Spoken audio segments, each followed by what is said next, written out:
It's your friendly neighborhood Mewmin, and we're doing something a little different. No tutorials or anything like that. As you know, I'm the creator of the PWA. I even got my own belt. That's just something that happened. I need to take you back to 2002 and how this came about. On SmackDown Shut Your Mouth, I was the better creator. My friends used to get me to create all their wrestlers, and we had BB Blake, The Machine, Chad Hardy, Carter Blackheart, and I think Chimera was there as well. Now, when we first started creating, they were little chilly just rip-offs of current WWE superstars. Chad Hardy I made as a third Hardy Boy. The Machine was a blend of Brock Lesnar and Batista. My friend just wanted muscles, but didn't go to the gym, so he just created a character he can throw people around the ring with. Carter Blackheart was like a close friend of Chad Hardy, and BB Blake was kind of like the underdog, smaller than the rest of them, would mingle around the low card and win Cruiserweight championships and stuff like that. But time changed and technology did. So you then got more characters, you got more characterization, sorry, should I say.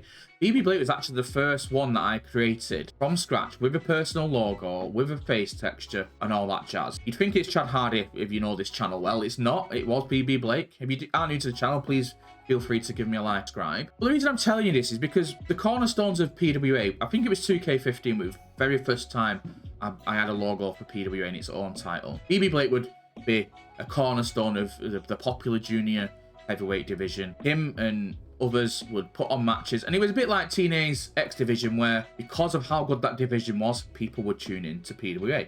But as they did, they'd notice Chad Hardy, and Chad Hardy had grown to be his own persona, renowned around the world, 5, 6 star, 7 matches. Chad Hardy was getting this franchise / quarterback recognition, breaking records every time he was in the ring. But the Machine was also there. The Machine had the title longer than anybody else and still has to this day. When it mattered though, well before Chad Hardy became PWA champion, whenever him and BB Blake crossed paths, Chad Hardy would always get the better of him. He always had his number. As frustration of the failure, it all brought BB Blake, and out came this Widowmaker. The Widowmaker was relentless. He was ruthless. He reborn. He takes out Chad Hardy. With Chad Hardy out of the picture, he rose and became PWA champion. He defeated Kid Cool, who had actually defeated the Machine in a David and Goliath moment, a bit like Daniel Bryan had to do at WrestleMania 30. It's a shame to see Kid Cool lose the title because it was something that, as a fan favourite, everybody wanted Kid Cool to do. But BB Blake, now PWA champion, went on a bit of a roll as the Widowmaker. Nobody wanted to face him. This hard-hitting, Will Ospreay-inspired ninja from steampunk era would really, really take it out of you. He would kick the head off you.